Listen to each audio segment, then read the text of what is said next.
Acá tenemos el cerebro, sus fisuras, sus giros y sus circunvoluciones. Primeramente tenemos lo que es la cisura central, que se divide en precentral, poscentral. La cisura central, la cisura de Rolando, que es esta que está en negrilla, que baja. Luego tenemos aquí en la forma lateral, hacia el óvulo occipital, tenemos lo que es la cisura de Silvio, ¿no? O la cisura lateral, que es esta de acá. Luego en lo que es el lóbulo frontal tenemos la circunvolución frontal superior, y tenemos la circunvolución frontal inferior. También tenemos en el lóbulo temporal, que es el que está en verde acá, tenemos lo que es la circunvolución temporal inferior y la circunvolución temporal superior. Por aquí tenemos lo que es también el lóbulo parietal superior, ¿no? El lóbulo parietal se divide en superior, inferior y medio. El lóbulo parietal superior. También tenemos lo que es el surco intraparietal, que todo está dentro del lóbulo parietal. Aquí tenemos lo que es el lóbulo occipital, ¿no? El lóbulo occipital tenemos lo que es el surco parieto occipital, es la fisura como que divide, ¿no? Eh, Tenemos la circunvolución angular, que es la que está acá en negrilla, y la circunvolución calcárea, que es la que está en blanco, ¿no? En el lóbulo occipital.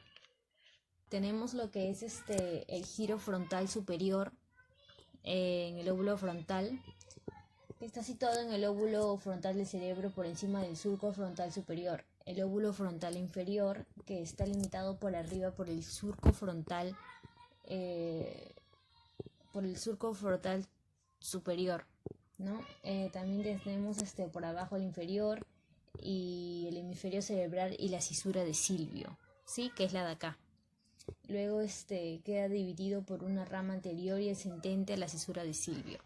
Finalmente tenemos lo que es en el temporal, en el lóbulo temporal, tenemos el giro temporal superior, que es la primera circunvolución temporal, que constituye el labio inferior de la cisura de Silvio y se continúa hacia atrás con el giro supramarginal.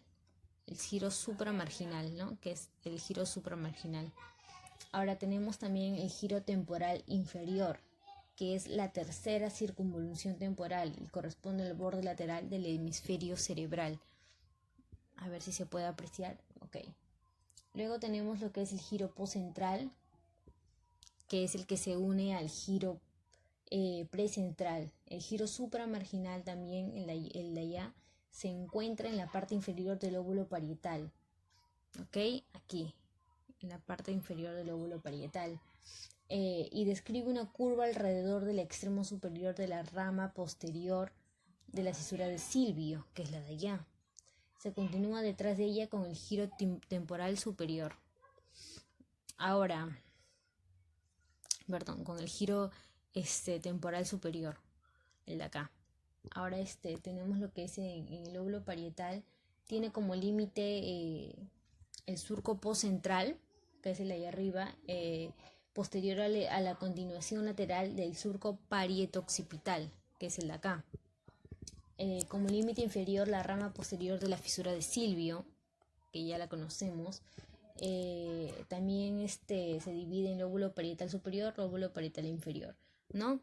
El inferior está subdividido en dos giros, el giro supramarginal y el giro angular, separados uno del otro por el circo, por lo que sería el surco intermedio de Jensen. ¿Okay? También tenemos la anatomía. La anatomía de todo esto está mejor delimitada con un límite anterior bien definido, el surco parieto-occipital. ¿Okay? El surco parieto-occipital, que es la fisura que se une a la fisura calcarina, que es prominente, constante y divide el lóbulo occipital en una pared medial en una zona superior, ¿no? Aquí está El cerebro está conformado por lóbulos, ¿sí? Tenemos el lóbulo parietal, el lóbulo occipital, el lóbulo frontal y el lóbulo temporal. A la vez está dividido por lo que es la cisura central o la cisura de Rolando y la cisura lateral. Ahora vamos a pasar a describir cada uno de estos lóbulos.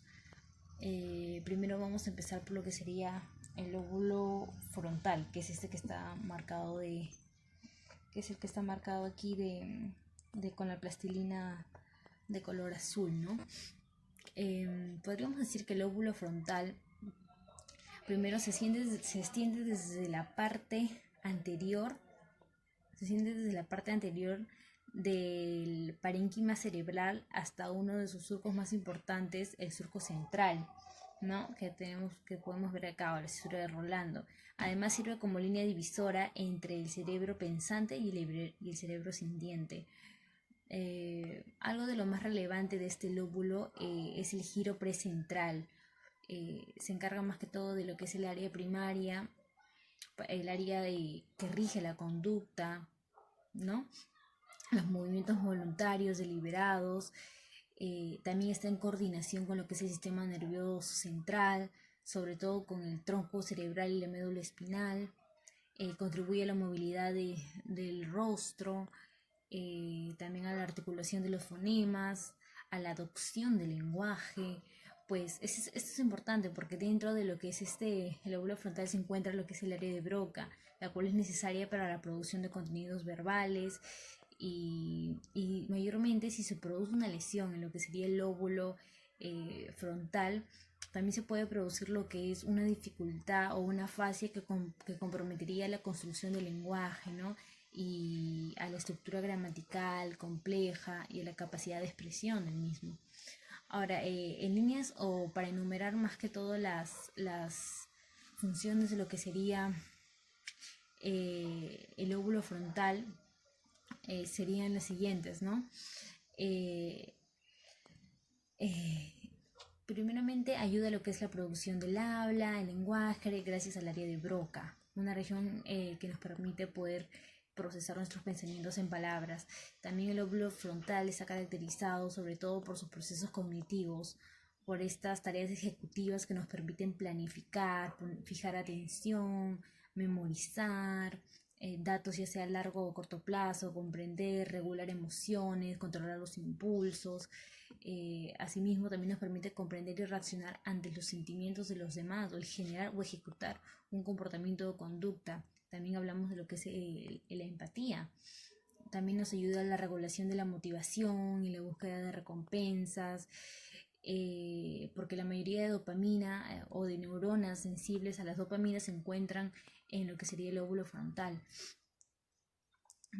Finalmente pasamos a lo que es el lóbulo parietal, ¿no? El lóbulo parietal, que es el que está acá de amarillo, el lóbulo parietal, podríamos decir que el lóbulo parietal se encuentra en una posición privilegiada del cerebro, pues se ubica tras el frontal, ¿no? Tras el frontal. Está separado por el surco central o la cisura de Rolando. También podríamos decir que está por delante del occipital, así como encima del temporal, como podemos apreciar aquí en las plastilinas. Ahora, el lóbulo parietal también tiene ciertas funciones. Podríamos enumerarlas, ¿no? Primero, el lóbulo parietal, sus funciones son múltiples, pero si hay algo que lo puede definir es su papel de percepción sensorial que tiene, ¿no? El razonamiento espacial, el movimiento del cuerpo y de nuestra orientación finalmente. También podríamos decir que esta área es donde se capta la información sensorial relativa a la mayoría de nuestros órganos sensoriales. Es de aquí donde se procesa mayormente y se regula las sensaciones, ¿no? La sensación de dolor o la sensación de presión física o de temperatura, etc. Asimismo, gracias a esta área parietal podemos comprender la naturaleza de los números, su relación con las competencias matemáticas también.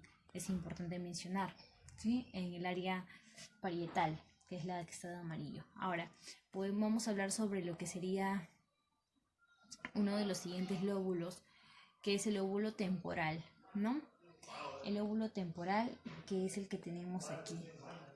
El lóbulo temporal se encuentra separado de los lóbulos frontal y parietal por otro de los grandes surcos, que viene a ser la cisura lateral, ¿no? Que es la cisura lateral. La cisura lateral. Ahora, en este punto podríamos decir que en este lóbulo se encuentra lo que es el área de Schleich, también conocida como la corteza auditiva primaria, ¿sí? Esto nos ayuda a lo que es procesar la experiencia sonora a través de conexiones con el tálamo y el núcleo geniculado lateral. El lóbulo temporal también incluye lo que es el área de Wernicke, que es el hemisferio que se encuentra en el hemisferio izquierdo en un 90% y en las personas diestras y en un 70% también en las zurdas, ¿no? Está junto al área de Broca, constituye el eje a partir del cual es posible procesar y producir el lenguaje.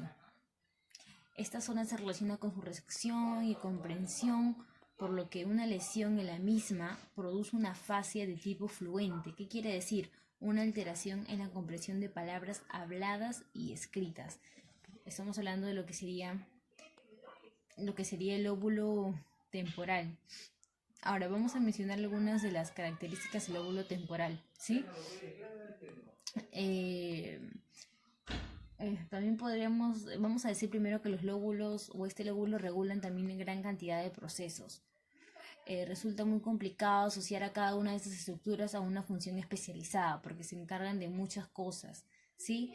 Y mayormente todas dependen unas de otras y están íntimamente conectadas en armonía perfecta, ¿no? Pero ahí la tarea esencial del lóbulo temporal sería que nos ayude a reconocer rostros, que también se relaciona con la articulación del lenguaje, porque dije que el área de Wernicke está asociada al área de Broca, también la comprensión de los sonidos, de las voces, de la música, también nos facilita el equilibrio, participa en la regulación de las emociones, como la motivación, la rabia, la ansiedad, el placer, el lóbulo temporal.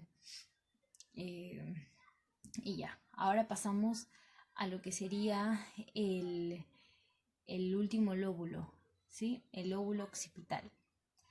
El lóbulo occipital, que es el que está acá en la parte roja. El lóbulo occipital. El lóbulo occipital se extiende desde la región posterior de nuestro cerebro hasta el surco parietoccipital, el cual sirve como una línea divisora entre este lóbulo y los lóbulos parietal y occipital. Contiene los giros occipitales superior e inferior, los cuales se encuentran divididos por una cisura transversal, conocida como el surco occipital lateral. Ahora, esta región es básica para el procesamiento de lo que sería la visión, cuenta con zonas específicas para cada una de sus propiedades sensitivas, el movimiento, también el color,